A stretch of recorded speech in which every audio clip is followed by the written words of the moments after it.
Pink eyeshadow is another trend that's been highly popular over the last couple of years. Social media is basically inundated with pink eyeshadow, which is great because I do like some color on the eyes.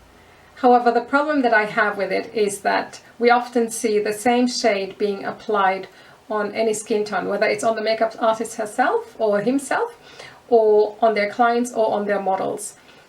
That's what I have a problem with, because if the wrong shade of pink is used on the wrong skin tone, it can really, really hurt my eyes. So there is another way of going around it.